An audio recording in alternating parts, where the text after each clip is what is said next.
Supreme Court dagi Mumbai offer letters manka eligible candidates abunotei kokshaka hastini ke bungai bodolni Ozama Jitendra Chaudhary Ashlo koksana thangi aksha hapang las jora phaisingo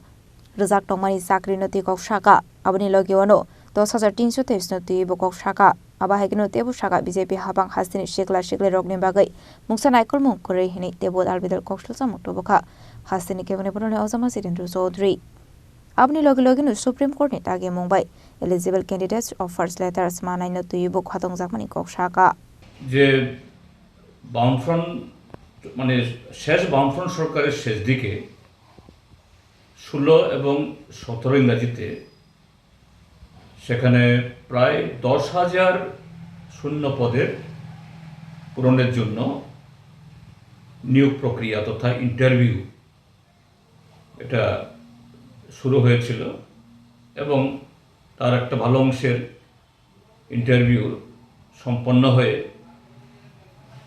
এই সমস্ত প্রক্রিয়া তৈরি করে চূড়ান্ত হয়েছিল কিন্তু ইতিমধ্যে নির্বাচন ঘোষণা হয়ে যায় বা ঘোষণা হয়ে যাবে তো সরকার তখন সচেতনভাবেই এই নিয়োগপত্র যেগুলো ইচ্ছা করলে তার কিছু অফারটা ছেড়ে দিতে পারত কিন্তু বিরোধী তরফ থেকে একটা অভিযোগ উত্থাপন হবে ঠিক নির্বাচনের প্রাক্কালে এইভাবে চাকরি ছাড়া হচ্ছে প্রভাবিত করার জন্য এরকম তুলবে যদিও অসুবিধা ছিল না যে কোড অফ কন্ডাক্ট চালু হওয়ার আগে যদি মানে করতে অর্থাৎ নোটিফিকেশন আগে হয়ে যেতে পারত বলছে ঠিক আছে ভোট হোক তারপর যে নতুন সরকার আসবে তারাই ছাড়বে এটাই তো নিয়ম কিন্তু বিধিভাম হয়ে গেল যে বিজেপি হর ঘরে নকরি দেওয়ার ওয়াদা নিয়ে সরকার এসছে তারা এরকম টিসিএস টিপিএস যেটা এই ত্রিপুরা লোকসভা আয়োগ তার মাধ্যমে ইন্টারভিউ হয়েছে তাছাড়াও আরও অনেকগুলো নন গেজেটেড পোস্ট তার সাথে এই টিএসআর এর এনরোল ফলোয়ার প্রায় 5 থেকে 700 আরও বহু দপ্তরে এরকম তারপর 10,323-এর যারা চাকরি গেছে তাদের জন্য একটা বিকল্প তৈরি করা হয়েছিল সেটাও ইন্টারভিউ চলছিল যদিও তার প্রক্রিয়া বোধহয় সবটা সম্পন্ন হয়ে ওঠেনি কিন্তু এই সরকার দেয় এতে দুটো জিনিস একটা হলো যে বেকার যুবকদের ভাগ্য নিয়ে ছিনিমিনি খেলা তাদের পেটে লাথি মারা তাদের যে সাংবিধানিক অধিকারকে সম্পূর্ণভাবে পদদলিত করা একটা দিক আরেক দিক হল যে বিজেপি তারা কখনো গণতন্ত্রকে শ্রদ্ধা করে না সংবিধানকে শ্রদ্ধা করে না এরা এই রাষ্ট্রবাদের কথা বলে ভারত মাতা কি জিন্দাবাদ বলে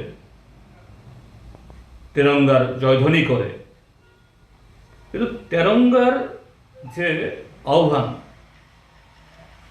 রাষ্ট্রবাদী হতে গেলে পরে রাষ্ট্রের সকলকে সমান চোখে দেখতে হয় সেই মানসিকতা আর তিরঙ্গার প্রতি যদি শ্রদ্ধা জানানো হয় সংবিধানকে পবিত্র ধর্মগ্রন্থের মতো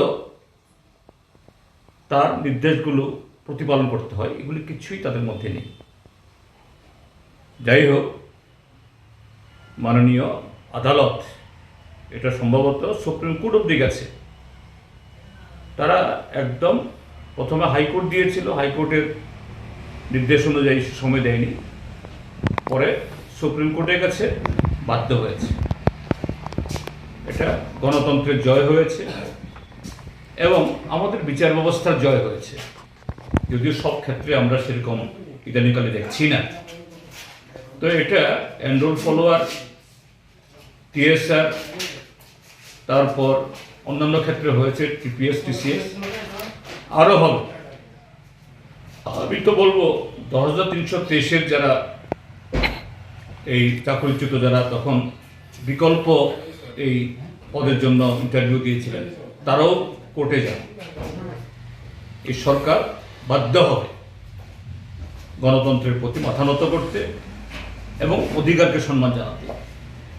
আমি এই রায়ে অত্যন্ত খুশি এবং গত বিধানসভাতে আমি প্রশ্ন তুলেছিলাম, মুখ্যমন্ত্রী বলেছিলেন আমি দেখছি। যাই হোক, চেষ্টা করেছিল এটাকেও এই স্থগিত রাখার পারেনি। এটা রাজ্যবাসীর জয় হলো। যারা চাকরি ঢুকবেন প্রত্যেকের প্রতি আমার শুভেচ্ছা রইল। বিগত দিনে দেখা গেছে এই বিজেপি সরকারের আমলে যতগুলো চাকরি হয়েছে বিভিন্ন মেলা করে অফার বিলি করা হয়েছিল, বিভিন্ন মন্ত্রীদের দ্বারা বা মুখ্যমন্ত্রী নিজেই করেছিলেন। কিন্তু এই অফারগুলো বাই পোস্ট পুরাতন যে ফর্মুলা ছিল ওই ফর্মুলা অনুযায়ী প্রত্যেক চাকরি প্রার্থীদের বাড়িতে গেছে। এই বিষয়ে আপনি কি বলবেন? এটা পুরাতন ফর্মুলা না, এটাই তো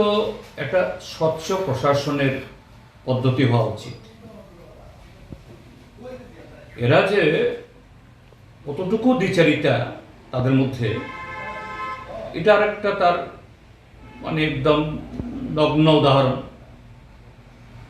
বলছেন